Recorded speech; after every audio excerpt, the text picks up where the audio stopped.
Think again.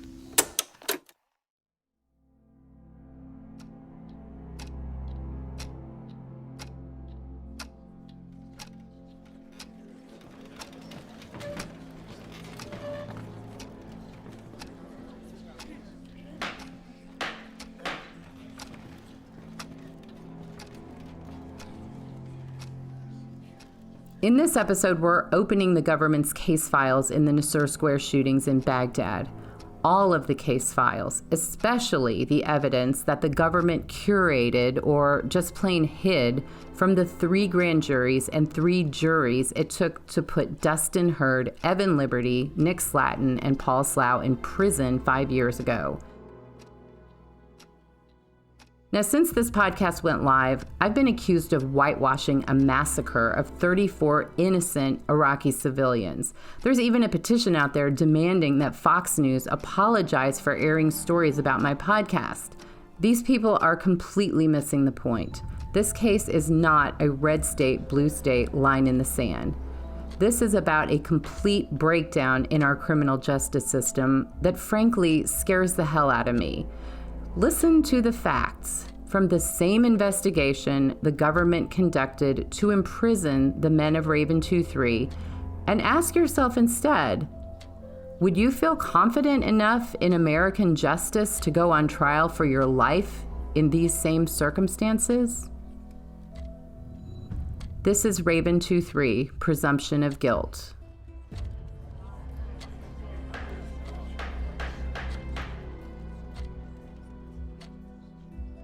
Multiple Iraqi police with AK-47s were running and apparently preparing for some type of attack. Shortly after arriving, I started to hear small arms fire. Fearing for my life gunner, Paul and the Slough, lives of my calling teammates, contact. I engaged the vehicle and stopped the threat. At the same moment, I looked in the direction of the fire and observed 2 men in civilian clothes firing in my direction and heard impacts around me landing on my vehicle. Another shooter was located next to the pillar approximately 150 meters from my position, shooting in my team's direction.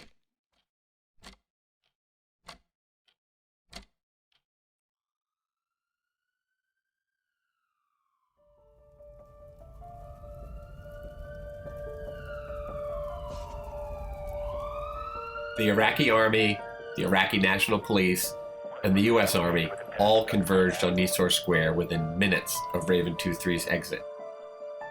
As we mentioned in our last episode, the New York Times put the death toll at no more than 8, and the Iraqi government issued a statement condemning Blackwater for a combined 12 fatalities and injuries in Nisour Square. But there were only 2 bodies, and no autopsies were conducted. Except for the white Kia, every other vehicle had been moved or removed, so no meaningful bullet trajectory analysis or other forensics were performed. Although it was clear from the statements you just heard that Iraqi militia were involved in this shooting and that the Iraqi National Police was infiltrated by Iran-backed militias, the investigation was inexplicably handed over to an Iraqi police colonel named Faris Karim. Here's how Colonel Karim went about identifying victims.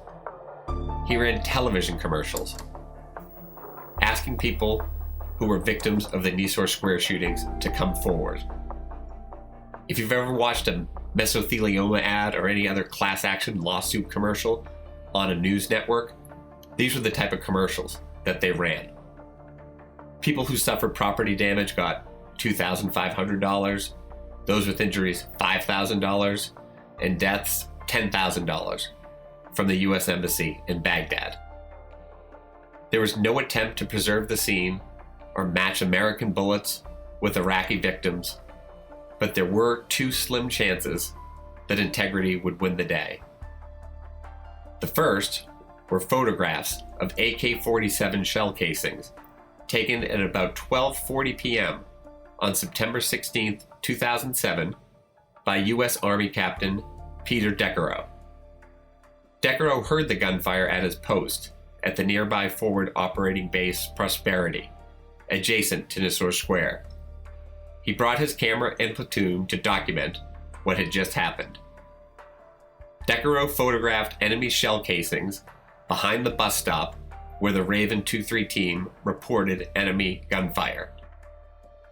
He also told the FBI later that Iraqi army officers were picking up shell casings and other objects as he watched and removing them from the scene. Remember, Decarow and Raven 2-3 had no contact with each other.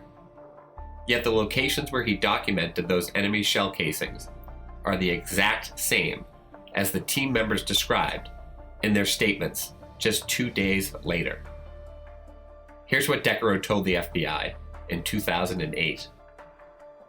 I didn't hand count it, but I could estimate there was over 100, 150 rounds that were all along the southern end of the traffic circle. And like I said, it was a mix of the 5.56 and the larger 7.62.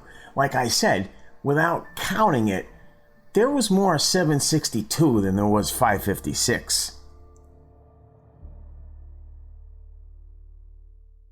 To translate what Decarow just said, there was a mix of 5.56 shells, the size used by American forces and contractors, and 7.62 shells, used in the Iraqi insurgency's AK-47 assault rifles. That sounds like a two-way firefight to me. But in this powder keg of a situation, Decarow's first instinct was to smooth things over with the Iraqis. In his testimony, he describes putting out flyers saying basically, please let us know if you or some of your family were involved with this incident. If you have damage to your house, your vehicle, we want to get you some monetary compensation. He told the jury, we just wanted to make sure we didn't harm some of the good we did in rebuilding the schools and local infrastructure. Decarow turned over the photographs to the FBI, but they mysteriously disappeared for 7 years. The photographs resurfaced halfway through the 2014 trial of Dustin Hurd, Evan Liberty, Paul Slough, and Nick Slatton. The assistant U.S. attorney actually described his failure to turn over this exculpatory evidence that directly contradicted the government's theory that Nisour Square was an unprovoked massacre as an innocent oversight. So photographs of the enemy shell casings just disappear. That's bad, but there was even better evidence available to the defense in a report that Blackwater itself commissioned right after the incident. I learned about this report from Eric Prince when I interviewed him earlier this year. He's mentioned this report in other interviews that I found on YouTube. Here's what he had to say about it. We hired the former chief prosecutor of Iraq.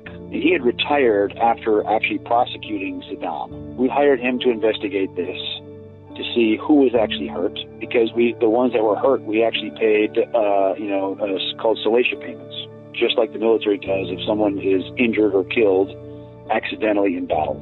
So he investigated that and visited each one of these people and each one of these families. And there was 11 people that were killed. We don't know that they were all killed by a Blackwater round, but we know that they were killed in the Nisour Square incidents. There was a lot of other people that were injured, wounded, and brought to American military facilities to seek treatment. And when they would remove the bullet, they would find that it is a 7.62 bullet that weighs 123 grains, which is exactly what an AK-47 round weighs. And it's very, very hard to misinterpret that as any other round, because none of our men were shooting anything like an AK-47 round that day or ever. The point being, a lot of the other wounded and a lot of the dead, and because of the Muslim religious requirement to bury them within 24 hours, means you really don't have time to do detailed autopsy and a very detailed post-incident analysis of all these happenings. But I do know that I saw medical reports of a number of cases because people would bring in wounded, saying, "Hey, I need payment for this incident with the U.S. military that happened in Nisour Square." And they call it a U.S. military incident. It was This report clearly is not secret, but try as I might, I can't lay my hands on it. I asked Eric Prince and his minions repeatedly for access to the report. I called Constellus, the company that acquired Blackwater after the Nisour Square incident. I called the American law firm that I think wrote it up. Nada. Nothing. And no explanation as to why I can't see a report that supposedly exonerates Paul Slough, Nick Slatton, Dustin Hurd, and Evan Liberty. Several days after the shooting, on September 20th, 2007 to be exact, U.S. Army investigators went back to Nisour Square. Specifically, they went back to that bus shelter where the team said enemy gunmen were firing at them. Some of them called it a shack in their statements. The investigators were looking for evidence that proved Raven 23's statements, and they found it. This video was on the thumb drive that Tony Guerrero gave to Tommy Vargas in 2007. The voices you hear are Army investigators. Here it is. They were on top of the bus stop, and we have both spent rounds, actual bullets, and shell casings on top of the bus stop. Okay, so what does that mean? So what he's saying there is this is where the enemy was firing at us from. Okay. This is the government. And they're finding AK-47 shells on top of the bus station. Yep. And yet they deny it in trial. Yeah, that's it right there. There's two shell casings. Two shell casings. A lot of times they hit you from one spot and they move to a different spot. We need paper? What I would say is for a more... Yes, one is for a bullet. More red bullet. So... But that's more than a 5.56, isn't it?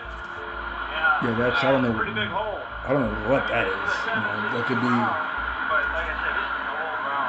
Right. Okay, they're saying it's an old round. Yeah, I mean, they can say it's all round, but these guys don't have new ammo like we do. A lot of their ammo is from Russia. Well, there you have it. Witness testimony about a gun battle and physical evidence that somebody was shooting the insurgents' weapon of choice in Nisour Square. So how does this result in manslaughter or murder charges? We asked criminal defense lawyer Joseph Lowe for some answers. Lowe is a former U.S. Marine who defends servicemen and women accused of war crimes.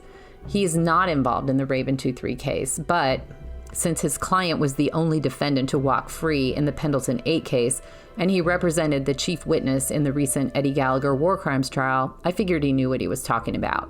He's also an instructor at the JAG Academy in California. So you have a client that comes in and says he's a soldier. Let's just say soldier because it's what these guys were in a protective, doing diplomat protection, right? They say that they came into this traffic circle right after a car bombing, and they were supposed to clear out this place called Nisour Square. They say that they were shot at. There's plenty of physical evidence that they were shot at, and even though the government initially said there's no evidence they were shot at, they changed their minds in 2017 and said, oh yeah, that they were shot at. So what's your defense against manslaughter and murder charges? Like, what is a complete defense for manslaughter and murder charges in that situation? Yes, there's two of them. Defense of yourself or defense of another, or you can even say defense of property. So if someone is shooting at you, you can shoot back and kill them and be absolved of a conviction for murder because you were defending yourself. If they are shooting at one of your loved ones or one of your friends, you can shoot back and kill them and be absolved from that because you're defending another. Or if they're coming in and shooting at you because they want to steal your wallet, you can shoot back and kill them and, again, be absolved of a murder conviction because you're defending property. So it's pretty simple, right? Yes. On that same day, a U.S. Army officer named Colonel David Basligo told his men to scour Nisour Square for evidence. His men saw investigators picking up AK-47 rounds at the tree line that Tommy Vargas mentioned in his radio calls. Remember, 2 in the tree line? But Basligo testified at all 3 trials that there was no evidence of an ambush. He admitted, however, that his Iraqi handlers wouldn't let him view the entire square, and that they weren't looking for physical evidence anyway. In the second trial, Basligo actually admitted that he wasn't even in Nisour Square when all this happened. Despite massive credibility issues, the government relied heavily on him during the trials. Here's an actor reading his testimony. I was only able to observe generally in the vicinity that we actually walked around with General Hussein al-Wadi, so I didn't go around the entire circle at that time. Their judicial system operated on a confession-based manner. That was all they cared about. The idea of forensic evidence, etc., was something that the U.S. forces was attempting to introduce to the Iraqi police and justice system. But it was meeting with resistance. This is one of the many areas, where people just scratch their heads and think we're back into conspiracy theories. Why would Basligo lie like that? And why did prosecutors rely on evidence that was so obviously tainted, when they had clear evidence that the Raven 2-3 convoy came under fire from enemy combatants? We'll get into why later in this episode, Mike. Let's start with how. How were American prosecutors able to ignore such overwhelming evidence of a gun battle? The answer: the man in charge of the investigation, Colonel Karim, declared up front that there were no insurgents in Nisour Square. But a helicopter crewman flying overhead saw something different. Gunmen dressed as Iraqi police, just like the Raven 2-3 men described. This is an actor reading helicopter crewman Timothy Spizek's testimony in 2014. I did notice that several times a blue-shirted police officer would roll over the top of the HESCO barrier, take his shirt off, drop his gun, and walk away. Okay, so you have insurgents dressed as Iraqi police on the scene, tainted evidence, lying witnesses, and a complete defense against the charges. How could this case ever go to trial? What was the result the government wanted, and why? Well, Keith George has an idea about that. He thought the reason for the change in the investigation process was that Ambassador Ryan Crocker had taken over at the U.S. Embassy in Baghdad about 6 months earlier. And unlike his predecessor, Crocker had an agenda to make it look like President Bush's surge was working, and that all of the reform actions taken to reform the Iraqi military and the Iraqi police were working as well. And Crocker apparently was willing to give away the farm to make that happen. And I believe that if Ambassador Khalilzad had still been there, it would have been handled much differently, and probably more correctly. But Ambassador Crocker was not a fan of Blackwater. He made no bones about that, and he was probably more of the stereotypical State Department ambassador type. The kindler, gentler. All we just need to do is hug it out, and it'll be okay. Well, since Keith George served 2 years under Khalilzad and a year under Crocker, he might be biased. So we did a little digging. Here's an excerpt from a 2016 New Yorker magazine article that confirms Keith George's impression and explains why Crocker's worldview was a little different from Khalilzad. He was trying to negotiate peace in Iraq with Iranian General Qasem Soleimani. After Saddam's regime collapsed, Crocker was dispatched to Baghdad to organize a fledgling government called the Iraqi Governing Council. He realized that many Iraqi politicians were flying to Tehran for consultations, and he jumped at the chance to negotiate indirectly with Soleimani. In the course of the summer, Crocker passed him the names of prospective Shiite candidates, and the two men vetted each one. Crocker did not offer veto power, but he abandoned candidates who Soleimani found especially objectionable. The formation of the Governing Council was, in its essence, a negotiation between Tehran and Washington, he said. Let's go back to my friend Intifad Kanbar, the former president of the Iraqi National Congress, an Iraqi government official, and somebody who'd been warning the United States about this for over a decade. This is what he told us. When the U.S. came to Iraq, Iran didn't have assets inside Iraq. The first people who they rely on to do terror operations against the United States are the Sadrs, the followers of Muqtada Sadr, what they call it Mahdi Army. They formed Mahdi Army hastily, and they started killing Americans hastily because they found it easy to do it. The ground for it, the title occupation gave them the ground for it, and they found it easy to do it, and it will produce results because they were watching the Saudis and the Qataris doing it, and it's bringing results. What were the results that they wanted to get the Americans out? What was the goal? Leverage to post people, their people, leverage to have a say in the Iraqi decision making, leverage in getting their people in higher positions, even with the U.S. supervision. So let me get this straight. We're inviting the Iranians, that's the country that's vilified us as the great Satan for 40 years, into Iraq, where they've been killing our soldiers and diplomats. And we're handing over an investigation of American citizens to these same people. Why?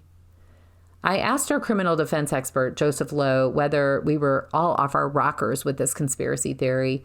What he had to say, after spending a decade in the military and the next 2 decades defending his former comrades in court, was eye-opening, to say the least. The government will use its criminal court to achieve its agenda politically.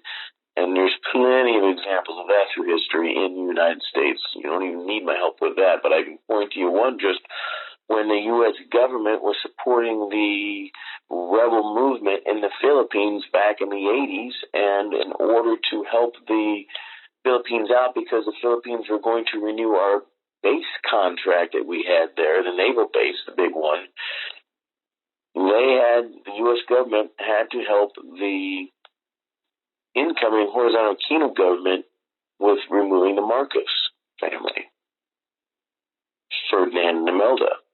And so in New York, they decided to prosecute Imelda Marcos for crimes against her people involving financial crimes. Now, what the hell would we have anything to do with that kind of situation in a federal court using a U.S. attorney in New York? And my mentor tried that case representing Imelda Marcos and won it. Because he was able to prove exactly what I'm saying, which is the federal government will use its criminal courts to achieve its political agenda when it needs to do so. And apparently history is repeating itself again. You've heard all this before. So my point is that governments don't care about casualties. That's why there's war. As soon as they change the label from an innocent person in prison to a casualty of war, that's the price of doing business. These guys are political prisoners, really. Absolutely.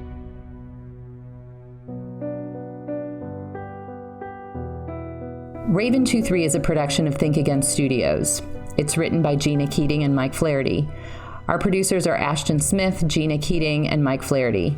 Executive producers are Chai Ling, Lindsay Fellows, and Valerie McGowan. Mitchell Weinbaum edited this episode, and he also serves as our associate producer, along with Kyle Hartford and Tina Graff. Lindsay Fellows and Aaron Fullen supervise the music. Our theme song is performed by Chloe Caroline.